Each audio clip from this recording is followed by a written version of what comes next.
Decompressing and running it into the hopper. Down into the chamber.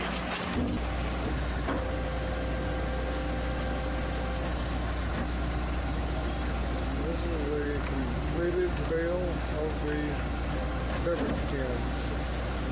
A lot of filters in there. Look at the oil in there. Black gold.